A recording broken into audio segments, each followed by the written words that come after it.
ഞാൻ ഇന്ന് എടുക്കാൻ പോകുന്ന ക്ലാസ് ജൂറിസ്പ്രുഡൻസ്. എൻ്റെ പേര് സുസ്മിത. അപ്പോൾ ജൂറിസ്പ്രുഡൻസ് എന്താണെന്ന് നോക്കിയിട്ട് നമുക്ക് തുടങ്ങാം. What is jurisprudence? The term jurisprudence is derived from a Latin word jurisprudentia, which means knowledge of law or skill of law. The word juris means law and prudentia means knowledge, science or skill. Thus, jurisprudence signifies knowledge or science of law and its application. Jurisprudence എന്ന് പറഞ്ഞിട്ടുണ്ടെങ്കിൽ നിയമം എങ്ങനെ പഠിക്കുന്നത് അല്ലെങ്കിൽ എന്താണ് നിയമം എന്ന് പറഞ്ഞു തരുന്നൊരു സബ്ജക്റ്റാണ് ജൂറിസ്പ്രുഡൻസ്. അപ്പോൾ ഈ ജൂറിസ്പ്രുഡൻസിൻ്റെ സിഗ്നിഫിക്കൻസ് നോക്കാം നമുക്ക്. Jurisprudence is the eye of the law എന്നാണ് പറയുന്നത്. Why? Because jurisprudence teaches the lawyers and legislature the correct use of legal term by providing precise and unambiguous terminology, which is so essential for their task of pleading and legislation. ചില കാര്യങ്ങൾ, ചില definitions ഇതൊക്കെ law ഉണ്ടാക്കുന്ന സമയത്ത് അൺആംബിഗ്യസ് ആയിട്ട് അത് define ചെയ്യുന്നത് ഈ ജൂറിസ്പ്രുഡൻസിൻ്റെ കീഴെയാണ്. ഇപ്പോൾ റൈറ്റ് എന്ന് പറഞ്ഞിട്ടുണ്ടെങ്കിൽ എന്താണ്, ലയബിലിറ്റി എന്ന് പറഞ്ഞിട്ടുണ്ടെങ്കിൽ എന്താണ്, അതൊക്കെ ജൂറിസ്പ്രുഡൻസിൽ ഡിഫൈൻ ചെയ്തിട്ടുണ്ട് പ്രിസൈസ് ആയിട്ട്. എന്താണ് ആ പ്രിസൈസ് ആയിട്ടുള്ള ആ ഒരു ടെർമിനോളജി വെച്ചാണ് ഒരു ലെജിസ്ലേച്ചർ ആയാലും ലോയേഴ്സ് ആയാലും അവർ അത് റെഫർ ചെയ്തിട്ടാണ് അതെന്താണെന്ന്, നിയമം എന്താണെന്ന് ഇൻ്റർപ്രറ്റ് ചെയ്യുന്നത്. അപ്പോൾ jurisprudence is A science which gives us knowledge about law. But the term law we always use is an abstract sense, that is, not in the sense of a concrete statute, but in the sense of a principles underlying law. For example, there are various branches of law existing in the modern legal system, such as contract, crime, trust, properties, companies, labor, etc. In the jurisprudence, we have to study the basic principles of each of these branch, and we are not concerned with the detailed rules of law. ജൂറിസ്പ്രുഡൻസിൽ ഇതിൻ്റെ basic പ്രിൻസിപ്പിളേ പഠിപ്പിക്കുകയുള്ളൂ. ബാക്കി ഇതിൻ്റെ detailed പ്രൊവിഷൻസിന് പ്രത്യേകം ആക്റ്റുകൾ നിലവിലുണ്ട്. അപ്പോൾ jurisprudence ഇതിൻ്റെയൊക്കെ basic principle എന്താണ്, ഇതിൻ്റെയൊക്കെ ഓരോ ബേസിക് ആയിട്ടുള്ള കാര്യം എന്താണ്, റൈറ്റ് എന്താണ്, ലയബിലിറ്റി എന്താണ്, നാച്ചുറൽ ജസ്റ്റിസ്, ഇതേപോലത്തെ ചെറിയ മീൻസ് ഇമ്പോർട്ടൻ്റ് ആയിട്ടുള്ള സിഗ്നിഫിക്കൻ്റ് ആയിട്ടുണ്ടെങ്കിലും ബേസിക് ആയിട്ടുള്ള കുറേ കാര്യങ്ങൾ, ഓരോ നിയമത്തിൻ്റെ ബേസിക് ആയിട്ടുള്ള കാര്യങ്ങൾ അണ്ടർലൈ ചെയ്യുന്ന പ്രിൻസിപ്പിൾസിനെ ഡിഫൈൻ ചെയ്യുന്നതാണ് ഈ ജൂറിസ്പ്രുഡൻസ് വഴി. അപ്പോൾ ജൂറിസ്പ്രുഡൻസ് വെച്ചിട്ടാണ് ജൂറിസ്പ്രുഡൻസാണ് ഐ ഓഫ് ദ ലോ എന്ന് പറയും. ജൂറിസ്പ്രുഡൻസിൻ്റെ നോളേജ് ഓഫ് ലോ എന്നാണ് ജൂറിസ്പ്രുഡൻസിൻ്റെ ഡെഫിനേഷൻ. ജൂറിസ്പ്രുഡൻസിനെ കുറിച്ച് കൂടുതൽ ഡീറ്റെയിൽഡ് ആയിട്ട് LLBക്കാണ് പഠിക്കുന്നത്. ജസ്റ്റ് ജൂറിസ്പ്രുഡൻസ് എന്താണ്, എന്തൊക്കെയാണ് അതിൻ്റെ അകത്ത് വരുന്നത് എന്ന് ജസ്റ്റ് ചെറിയ അബ്സ്ട്രാക്റ്റ് ആയിട്ട് മെൻഷൻ ചെയ്ത് പോവുള്ളൂ. കാരണം ഇത് ഭയങ്കര ഡീറ്റെയിൽഡ് ആയിട്ട് തിയററ്റിക്കൽ ആയിട്ട് കുറേ ഉള്ള സബ്ജക്റ്റ് ആയതുകൊണ്ട് ഇതിൻ്റെ അകത്തുള്ള ബേസിക് ഡീറ്റെയിൽസ് മാത്രം അബ്സ്ട്രാക്റ്റ് ആയിട്ട് ഇപ്പോൾ പ്രസൻറ്റ് ചെയ്യുന്നുള്ളൂ ഞാനിവിടെ. ജൂറിസ്പ്രുഡൻസിൻ്റെ ഫാദർ ഓഫ് ജൂറിസ്പ്രുഡൻസ് എന്നറിയപ്പെടുന്ന ജെറമി ബെന്തമാണ്. Jeremy Bentham is father of jurisprudence. Jurisprudence നമ്മൾ പറഞ്ഞു എന്താണ് ബേസിക് ടെർമിനോളജീസ് ഡിഫൈൻ ചെയ്യുന്നത്. അപ്പോൾ ഏറ്റവും ബേസിക് ആയിട്ടുള്ള ടെർമിനോളജിയാണ് ലോ. എന്താണ് ലോ? അപ്പോൾ ലോ in general terms നമുക്ക് ഡിഫൈൻ ചെയ്യണം. It's an instrument which regulates human conduct with the help of which the state shall maintain law and order and ensure peace and social security. In simple words, law is the rule of human conduct imposed and enforced by state. State എന്ന് പറഞ്ഞാൽ ഇവിടെ ലെജിസ്ലേച്ചറിനെയാണ് ഉദ്ദേശിക്കുന്നത്. നിയമം ആര് നിർമ്മിക്കുന്നോ അതാണ് ആ ഡെഫിനേഷനിൽ state എന്ന് ഉദ്ദേശിക്കുന്നത്. അപ്പോൾ നിയമം നിർമ്മിക്കുന്ന ആൾക്കാർ ഒരു സ്ഥലത്തെ അല്ലെങ്കിൽ അവരുടെ ഏത് ജൂറിസ്ഡിക്ഷനിലാണോ ആ സ്ഥലത്തെ പീസും സോഷ്യൽ സെക്യൂരിറ്റിയും നിലനിർത്താൻ വേണ്ടി കുറച്ച് റെഗുലേഷൻസ് കൊണ്ടുവരും. മനുഷ്യൻ്റെ ഹ്യൂമൻ കണ്ടക്റ്റിലും ബിഹേവിയറിലും ചെറിയ റെഗുലേഷൻസ് കൊണ്ടുവരും. ഇങ്ങനെ ചെയ്താൽ ഇങ്ങനത്തെ പണിഷ്മെൻറ്റ് കിട്ടും. ആ രീതിയിലുള്ള കുറേ റെഗുലേഷൻസ് കൊണ്ടുവന്നിട്ട് ഒരു സ്ഥലത്ത് സമാധാനം കാത്തു സൂക്ഷിക്കാൻ വേണ്ടി ലെജിസ്ലേച്ചർ കൊണ്ടുവരുന്നതാണ് നിയമം എന്ന് പറയുന്നത്. അത് ഇൻസ്ട്രുമെൻ്റാണ്. അത് നിയമം ഉപയോഗിച്ചാണ് ഒരു സ്ഥലത്തെ സമാധാനവും അല്ലെങ്കിൽ സോഷ്യൽ സെക്യൂരിറ്റി മെയിൻറ്റെയിനും എൻഷുറും ചെയ്യുന്നത് നിയമം ഉപയോഗിച്ചാണ്. ലോ ആൻഡ് ഓർഡർ ഒക്കെ മെയിൻറ്റെയിൻ ചെയ്യുന്നത് ഈ നിയമം എന്നുള്ള ഇൻസ്ട്രുമെൻ്റ് ഉപയോഗിച്ചാണ്. ലോ എന്നുള്ള ഇൻസ്ട്രുമെൻ്റ് ഉപയോഗിച്ചാണ് അവർ ഇത് ചെയ്യുന്നത്. അതെങ്ങനെ? അവർ ഓരോ വ്യക്തിയുടെയും കണ്ടക്റ്റിൽ ഓരോ റെഗുലേഷൻസ് ഇടും. നിങ്ങൾ ഇങ്ങനെ മറ്റൊരാളുടെ റൈറ്റ് ഹനിക്കാൻ പാടില്ല, അല്ലെങ്കിൽ മറ്റൊരാളുടെ റൈറ്റ് അത് ഒരാളുടെ റൈറ്റും ഒരാളുടെ ലയബിലിറ്റിയും കറക്റ്റായിട്ട് ഡിഫൈൻ ചെയ്തിട്ട് ഓരോ ഫാക്ച്വൽ സിറ്റുവേഷനിൽ അതെങ്ങനെ ലയബിലിറ്റി ആവും, അതെങ്ങനെ റൈറ്റ് ആവും എന്നൊക്കെ ഈ ലോ ഉപയോഗിച്ചാണ് നമ്മൾ ഡിഫൈൻ ചെയ്യണം. അല്ലെങ്കിൽ ലോ ഉപയോഗിച്ചാണ് നമ്മൾ ഒരാളുടെ റൈറ്റും ലയബിലിറ്റിയും നമ്മൾ മനസ്സിലാക്കുന്നത്. അപ്പോൾ it's an instrument which regulates human conduct, the help of which the state shall maintain law and order and ensure peace and social security. In simple words, law is the rule of human conduct imposed and enforced by state. The word law has been taken from the Latin word എന്നാണ് law എന്ന് പറഞ്ഞ വാക്കെടുത്തേക്കുന്നത്, which means body of rules. Various scholars has attempted to define the term according to their own perspectives. Some of them are under. സാൽമണ്ടിൻ്റെയും ഓസ്റ്റിൻ്റെയും definitions ആണ് ഏറ്റവും important ആയിട്ട് എനിക്ക് തോന്നിയത്. അപ്പോൾ ഞാൻ സാൽമണ്ടിൻ്റെയും ഓസ്റ്റിൻ്റെ ഡെഫിനേഷൻസ് മാത്രമേ, അതല്ലാണ്ട് ലോ ഡിഫൈൻ ചെയ്തേക്കുന്ന ബന്ധമുണ്ട്, ബ്ലാക്ക് സ്റ്റോൺ ഉണ്ട്. അപ്പോൾ ധാരാളം അധികം ആൾക്കാർ ഈ ലോ എന്താണെന്ന് പറഞ്ഞ് ജൂറിസ്പ്രുഡൻസ് ഡിഫൈൻ ചെയ്തിട്ടുണ്ട്. പക്ഷേ സാൽമണ്ടിൻ്റെ മോസ്റ്റിൻ്റെ ഡെഫിനേഷനാണ് ഏറ്റവും കൂടുതൽ റെഫർ ചെയ്യപ്പെടുന്നത്. അപ്പോൾ ഞാൻ അതിവിടെ മെൻഷൻ ചെയ്തിട്ടുണ്ട്. Salmond, according to Salmond, law may be defined as the body of principles recognized and applied by the state in administration of justice.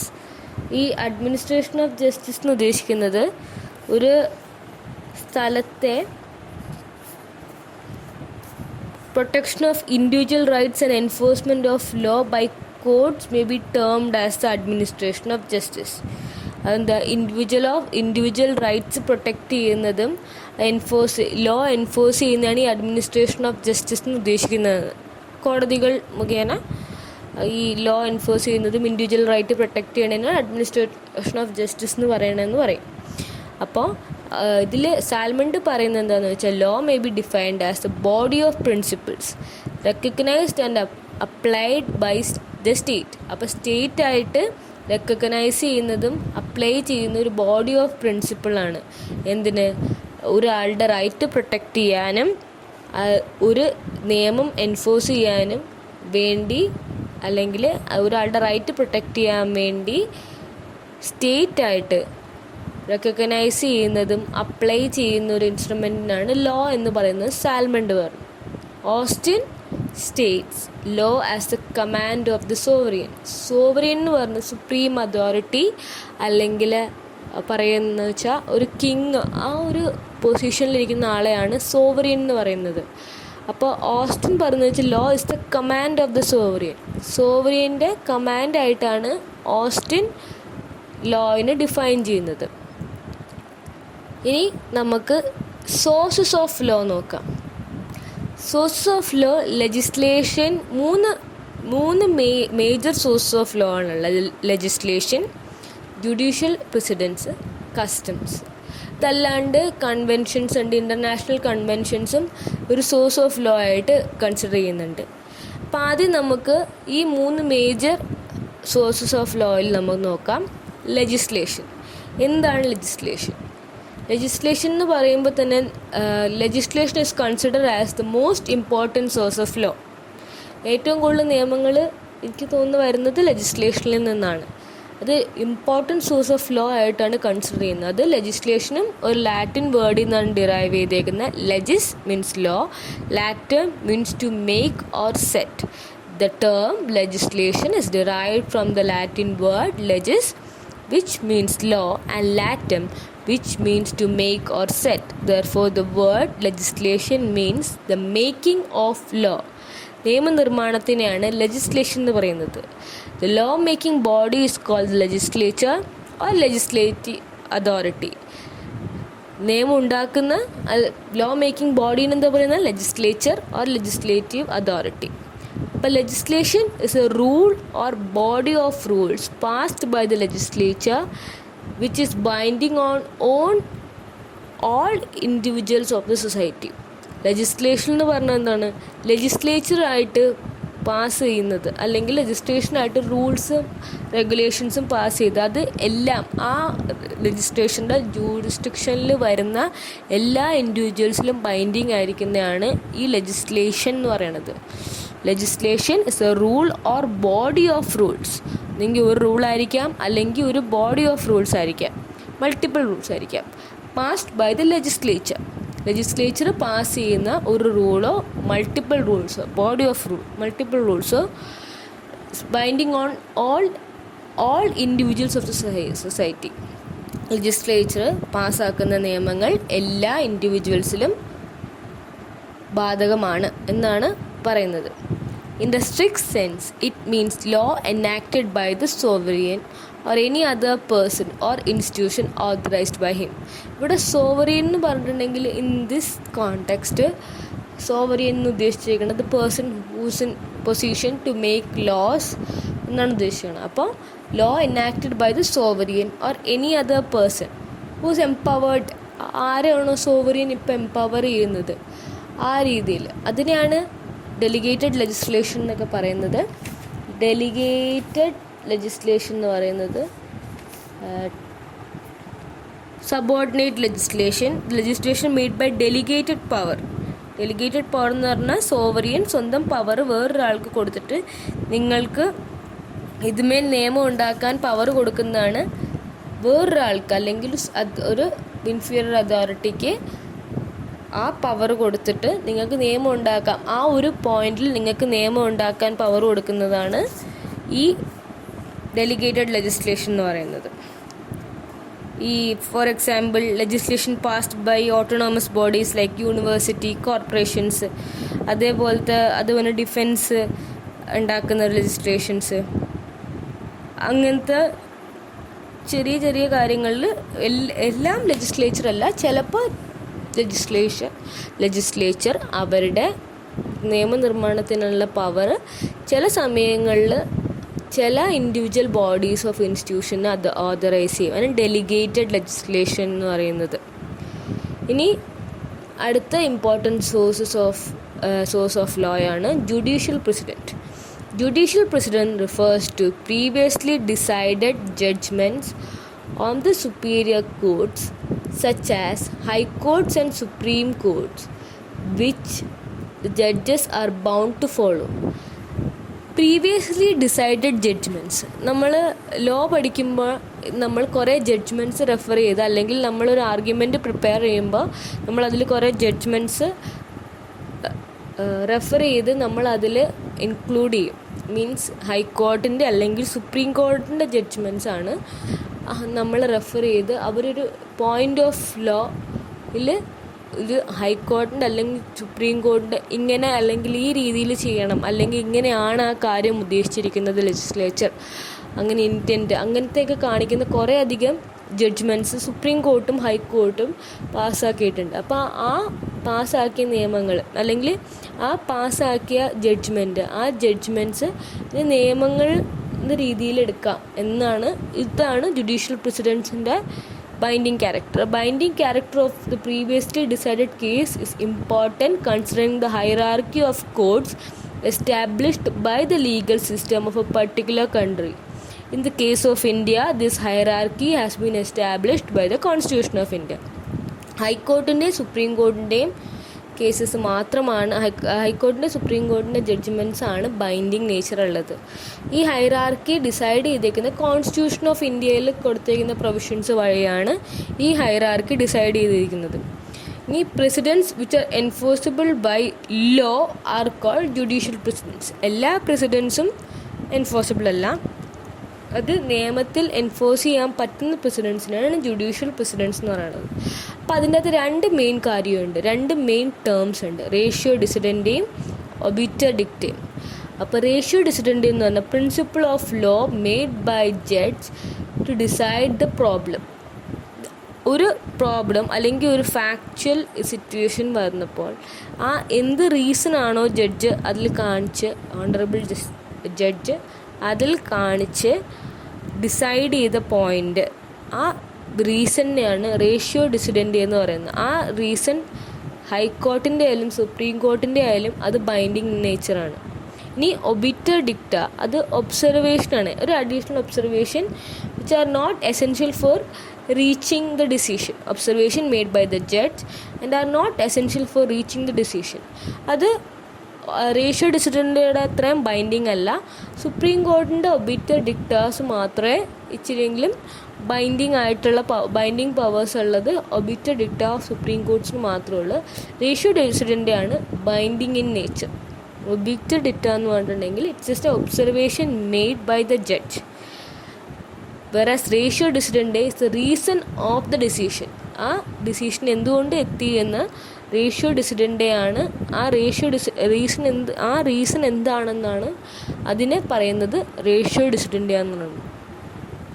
ഇനി other important source of law, custom. Custom is a bona fide practice or usage being observed by people in general form, generation to generation, and starting point of which is unknown. Custom എന്ന് പറഞ്ഞാൽ നമുക്കെല്ലാം അറിയാം, നമ്മൾ കുറേ കാലമായിട്ട് ചെയ്തു വരുന്നത്. എപ്പോൾ തുടങ്ങിയതാണെന്നൊന്നും അറിയില്ല, പക്ഷെ കുറേ കാലമായിട്ട് ഈ ഒരു രീതിയിലാണ് ഓരോ മതവിഭാഗങ്ങളുടെ കല്യാണമോ അല്ലെങ്കിൽ ഓരോ രീതിയിൽ അങ്ങനത്തെ ഓരോ കാര്യങ്ങൾ ഏത് കാലത്ത് തുടങ്ങിയെന്ന് നമുക്ക് പ്രിസൈസ്ലി പോയിൻ്റ് ഔട്ട് ചെയ്യാൻ പറ്റില്ല. കാലാകാലങ്ങളായിട്ട് ഇങ്ങനെ ആ ഒരു രീതിയിലാണ് നമ്മൾ ഓരോ കാര്യങ്ങളും ചെയ്യുന്നത്. കസ്റ്റം ടു ബി വാലിഡ്, പക്ഷെ എല്ലാ കസ്റ്റമും വാലിഡ് അല്ല. ഇത് കസ്റ്റം വാലിഡ് ആണെങ്കിൽ must be observed continuously for a very long time without any interruptions. ഒരു ഇൻ്ററപ്ഷൻസും ഇല്ലാണ്ട് അത് കണ്ടിന്യൂസ്ലി കുറേ കാലത്തേക്ക് അത് ഒബ്സർവ് ചെയ്യുന്നു, അല്ലെങ്കിൽ അത് അങ്ങനെ നടന്നു പോകണം, അങ്ങനെ നടന്നിരിക്കണം. മീൻസ് കുറേ കാലമായിട്ടത് അങ്ങനെ ആ രീതിയിലാണ് നമ്മൾ ചെയ്യുന്നത് എന്നുള്ള രീതിയിൽ. Further a practice must be supported not only for a very long time, കുറേ സമയം മാത്രമല്ല, but also supported by the opinion of the general public and morality. മൊറാലിറ്റിയും ജനറൽ പബ്ലിക് പോളിസീസിലും കൂടെ സപ്പോർട്ട് വേണം. However, every custom need not become law. എല്ലാ കസ്റ്റമും law ആണെന്നില്ല. എല്ലാ കസ്റ്റമും ഇത് ഒരു കണ്ടിന്യൂസ് പ്രാക്ടീസ് വേണം. അത് ജനറൽ പോളിസിയിലോ അല്ലെങ്കിൽ ജനറൽ പബ്ലിക് പോളിസിയോ അല്ലെങ്കിൽ മൊറാലിറ്റിനെ ഒപ്പോസ് ചെയ്യാൻ പാടില്ല. അത് മാത്രമല്ല കുറേ കാലമായിട്ട് നിലനിൽക്കുന്നൊരു പ്രാക്ടീസ് ആയിരിക്കണം അത് അങ്ങനെയൊക്കെ ആണെങ്കിൽ മാത്രമേ ഒരു കസ്റ്റം വാലിഡ് ആവുള്ളൂ. ഒരു കുറേ കാലമായിട്ട് നിലനിൽക്കുന്നതായിരിക്കണം, അത് ഒരു ഇൻറ്ററപ്ഷനും ഇല്ലാണ്ട് കുറേ കാലമായിട്ട് നിലനിൽക്കുന്നതായിരിക്കണം. അതല്ലാണ്ട് അത് ജനറൽ പബ്ലിക് പോളിസിനെയോ അല്ലെങ്കിൽ ജനറൽ പബ്ലിക് പോളിസിനെയോ മൊറാലിറ്റീനെയോ ഒപ്പോസ് ചെയ്യാൻ പാടില്ല എന്നാണ് പറയുന്നത്. അത് ഏൻഷ്യൻ്റ് ആയിരിക്കണം, കണ്ടിന്യൂസ് ആയിരിക്കണം, റീസണബിൾ ആയിരിക്കണം, പബ്ലിക് മൊറാലിറ്റി അല്ലെങ്കിൽ ജനറൽ പബ്ലിക് പോളിസീസിൻ്റെ ഒപ്പോസിങ് ആയിരിക്കരുത് കസ്റ്റം. പിന്നെ അതിൻ്റെ എക്സാമ്പിളാണ് Hindu marriage act prohibits marriage which are within the prohibited degree of relationship. However, the act still permits marriage within the prohibited degree of relationship if there is a proven custom within a certain community. ഇപ്പോൾ ചില സ്ഥലങ്ങളിൽ മുറപ്പെണ്ണ് മുറച്ചക്കൻ കല്യാണങ്ങൾ അത് സത്യം പറഞ്ഞിട്ടുണ്ടെങ്കിൽ prohibited degree of റിലേഷൻഷിപ്പിൽ വരുന്ന കാരണം അത് ഹിന്ദു മാരേജ് ആക്ടിൽ പ്രകാരം അത് വാലിഡ് അല്ല. പക്ഷേ അത് കസ്റ്റമാണെന്ന് തെളിയിച്ചിട്ടുണ്ടെങ്കിൽ അത് വാലിഡാവും. കസ്റ്റം മീൻസ് കാലാകാലങ്ങളായിട്ട് കുടുംബത്തിൽ അതേപോലെ മുറച്ചക്കനും മുറപ്പെണ്ണും കല്യാണങ്ങൾ നടക്കുന്നുണ്ടെങ്കിൽ അത് ജസ്റ്റ് ഒരു എക്സാമ്പിളാണ്. അതൊരു കസ്റ്റമാണെങ്കിൽ അത് വാലിഡാണ്. അല്ലെങ്കിൽ പ്രൊഹിബിറ്റഡ് ഡിഗ്രി ഓഫ് റിലേഷൻഷിപ്പിൽ വരുന്നുണ്ടോ എന്ന് നോക്കിയിട്ട് അതിനെക്കുറിച്ച് ഞങ്ങൾ ഡീറ്റെയിൽഡായിട്ട് LLBക്ക് പഠിക്കും. പ്രൊഹിബിറ്റഡ് ഡിഗ്രി ഓഫ് റിലേഷൻഷിപ്പ് എന്താണ്, അതെങ്ങനെയാണ് നോക്കുന്നത്, അങ്ങനെയൊക്കെ. ഇനി ക്ലാസിഫിക്കേഷൻ ഓഫ് ലോ ക്ലാസിഫൈ ചെയ്തെന്ന് വെച്ചിട്ടുണ്ടെങ്കിൽ 2 ലോ ആയിട്ട്, international law, national law. National ലോനെ മുനിസിപ്പൽ ലോ എന്നും കൂടെ പറയും. അപ്പോൾ ആദ്യം ഇൻ്റർനാഷണൽ ലോയിനെ പബ്ലിക് ഇൻ്റർനാഷണൽ ലോയും പ്രൈവറ്റ് ഇൻ്റർനാഷണൽ ലോ, അതിനെ കോൺഫ്ലിക്റ്റ് ഓഫ് ലോ എന്നും കൂടെ പറയും. നാഷണൽ ലോയിനെ പബ്ലിക് ലോ എന്നും പ്രൈവറ്റ് ലോ എന്നും കൂടെ പറയും. ഇനി പബ്ലിക് ലോയിനെ criminal law, civil law, administrative law, അല്ലെങ്കിൽ criminal law Indian penal Code, civil law, law of contract, law of ടോട്ട്, പ്രൈവറ്റ് ലോ, ഹിന്ദു ലോ, മുസ്ലിം ലോ. അപ്പോൾ ഇതാണ് ഒരു ബ്രോഡ് ക്ലാസിഫിക്കേഷൻ. ഇൻ ഡീറ്റെയിൽഡ് ആയിട്ട് പോകുന്നില്ല, ജസ്റ്റ് ഇതിൻ്റെയൊക്കെ ഡെഫിനേഷൻസ് എന്താണ് international law. International law is the law that governs laws between different countries. പല രാജ്യങ്ങളുടെ ഇടയിലുള്ള നിയമങ്ങളെ ഗവേൺ ചെയ്യുന്ന നിയമങ്ങളെയാണ് ഇൻ്റർനാഷണൽ ലോ എന്ന്. പല രാജ്യങ്ങളുടെ, അതാണ് അവിടെ important. Different countries. It regulates relationship between various independent countries and is usually governed by treaties or international customs and so on. അപ്പോൾ ഈ ഇൻ്റർനാഷണൽ കസ്റ്റംസ് അല്ലെങ്കിൽ ട്രീറ്റീസ് വെച്ചിട്ടാണ് ഈ ഡിഫറെൻറ്റ് രാജ്യങ്ങളുടെ അല്ലെങ്കിൽ വേരിയസ് കൺട്രീസിൻ്റെ ഇടയിലുള്ള റിലേഷൻഷിപ്സ് മെയിൻറ്റെയിൻ ചെയ്യാൻ കുറേ നിയമങ്ങൾ ഉണ്ടാക്കിയിട്ടുണ്ട്. അതിനെ ഇൻ്റർനാഷണൽ ലോ എന്നാണ് പറയുന്നത്. Different countries, laws between different countries. അപ്പം എൻ്റെ ഒരു എക്സാമ്പിളാണ് international law includes universal declaration of human rights, the African Charter of Human and People's Rights. അപ്പോൾ ഇത് രണ്ടുമാണ്. The term international law was coined for the first time by Jeremy Bentham in 1780. Jeremy ബെന്തമാണ് international law ആദ്യമായിട്ട് coin ചെയ്തത്. It comprises of public international law and private international law. The conflict of law. അപ്പോൾ ഈ public international law എന്ന് പറഞ്ഞിട്ടുണ്ടെങ്കിൽ അത് basically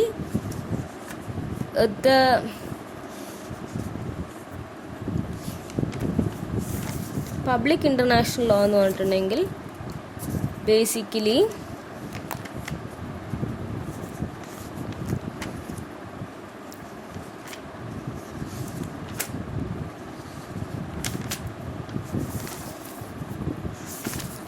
Public international law is a body of legal rules which applies between the sovereign states and other international personalities. International personalitiesൻ്റെ അല്ലെങ്കിൽ sovereign സ്റ്റേറ്റ്സിൻ്റെ ഇടയ്ക്ക് വന്ന പ്രശ്നങ്ങളെ ഡിസൈഡ് ചെയ്യുന്ന ഒരു ബോഡി ഓഫ് റൂൾസിനെയാണ് പബ്ലിക് ഇൻ്റർനാഷണൽ ലോ എന്നുണ്ട്. അപ്പോൾ പ്രൈവറ്റ് ഇൻ്റർനാഷണൽ ലോ എന്ന് പറഞ്ഞിട്ടുണ്ട്. പ്രൈവറ്റ് ഇൻ്റർനാഷണൽ ലോ എന്ന് പറഞ്ഞാൽ ഒരു ജനറൽ കേസിൽ അല്ലെങ്കിൽ ഒരു സാധാരണ കേസിൽ ഒരു ഫോറിൻ എലിമെൻറ്റ് വരുമ്പോൾ ഉണ്ടാകുന്നതാണ് ഈ പ്രൈവറ്റ് ഇൻ്റർനാഷണൽ ലോ അല്ലെങ്കിൽ കോൺഫ്ലിക്റ്റ് ഓഫ് ലോ എന്ന് പറയുന്നത്. പബ്ലിക് ഇൻ്റർനാഷണൽ ലോ എന്ന് പറഞ്ഞാൽ അത് ഈ body of legal rules which applies between sovereign States or other international personality. രണ്ട് സ്റ്റേറ്റുകൾ തമ്മിലുള്ള കോൺഫ്ലിക്റ്റിനെ അത് പബ്ലിക് ഇൻ്റർനാഷണൽ ലോയും, ഒരു കേസിൽ ഒരു ഇൻ്റർനാഷണൽ എലിമെൻറ്റ് വരികയാണെങ്കിൽ അതിന് കോൺഫ്ലിക്റ്റ് ഓഫ് ലോ അല്ലെങ്കിൽ പ്രൈവറ്റ് ഇൻ്റർനാഷണൽ ലോ എന്ന് പറയും. ഇനി national or municipal law. Municipal law or domestic law is the facet of law that springs from the influences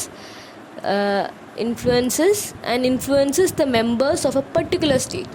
ഒരു സ്റ്റേറ്റിനെ മാത്രം ഒരു സ്റ്റേറ്റിൽ എനാക്ട് ചെയ്ത് ഒരു സ്റ്റേറ്റിൽ മാത്രം ഉണ്ടാകുന്ന ലോയിനെയാണ് മുനിസിപ്പൽ ലോ എന്ന് പറയുന്നത്. For example constitution of India, അത് ഇന്ത്യയിൽ മാത്രം അപ്ലൈ ചെയ്യുന്ന ലോ ആണ്. അപ്പോൾ അത് കോൺസ്റ്റിറ്റ്യൂഷൻ ഇന്ത്യൻ ലെജിസ്ലേച്ചർ തന്നെ എനാക്ട് ചെയ്ത് അത് ഇന്ത്യയിൽ മാത്രം ആപ്ലിക്കബിൾ ആയ ലോ ആണ്. അത് national, municipal or domestic law എന്നാണ് ഇതേപോലത്തെ ലോകളെ പറയുന്നത്. In simple words, law applied within the state. ഒരു സ്റ്റേറ്റിൽ അല്ലെങ്കിൽ ഒരു കൺട്രിയിൽ മാത്രം ആപ്ലിക്കേഷനുള്ള ലോ അല്ലെങ്കിൽ ഒരു പർട്ടിക്കുലർ ടെറിട്ടോറിയൽ ഇതിൽ മാത്രം ആപ്ലിക്കേഷനുള്ള ലോ തന്നെയാണ് നാഷണൽ ഓർ മുനിസിപ്പൽ ലോ എന്ന് പറയുന്നത്. അതിനെയും പബ്ലിക്കും പ്രൈവറ്റ് ലോസുമായിട്ട് ഡിവൈഡ് ചെയ്തിട്ടുണ്ട്. അപ്പോൾ അതിന് public law can be defined as the aspect of law that deals with the relationship between the states, its citizens, and other state. It is the one that governs the relationship between a higher party, the state, and the lower one, the citizen. ഇവിടെ സ്റ്റേറ്റും സിറ്റിസണും തമ്മിലുള്ള റിലേഷനാണ് ഈ public law കാണിക്കുന്നത്. Like constitutional law, international law, criminal law, administrative law, ഇതൊക്കെ public law ആണ്. Means ഇവിടെ സ്റ്റേറ്റും സിറ്റിസണും കൂടെയാണ് കോൺഫ്ലിക്റ്റ് വരുന്നത്. ഈ ക്രിമിനൽ ലോയിലൊക്കെ സ്റ്റേറ്റും സിറ്റിസണും കൂടെയാണ് കോൺഫ്ലിക്റ്റ് വരുന്നത്. Whereas in private law is a category of law that concerns itself with the relationship among private citizens.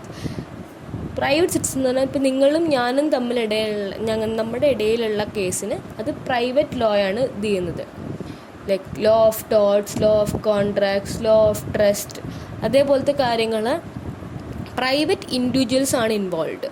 Means സ്റ്റേറ്റും ഒരു പ്രൈവറ്റ് ഇൻഡിവിജ്വൽ ഇൻവോൾവ് ആകുമ്പോൾ അത് പബ്ലിക് ലോ ആവും. പ്രൈവറ്റ് ഇൻഡിവിജ്വൽസ് മാത്രം ഇൻവോൾവ് ആകുമ്പോൾ അതിന് പ്രൈവറ്റ് ലോ ആണ്. ഇനി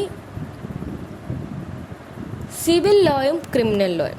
civil law in this regard can be defined as the aspect of law that deals with relationship between citizens and provide means for remedies if the rights of citizens is breached.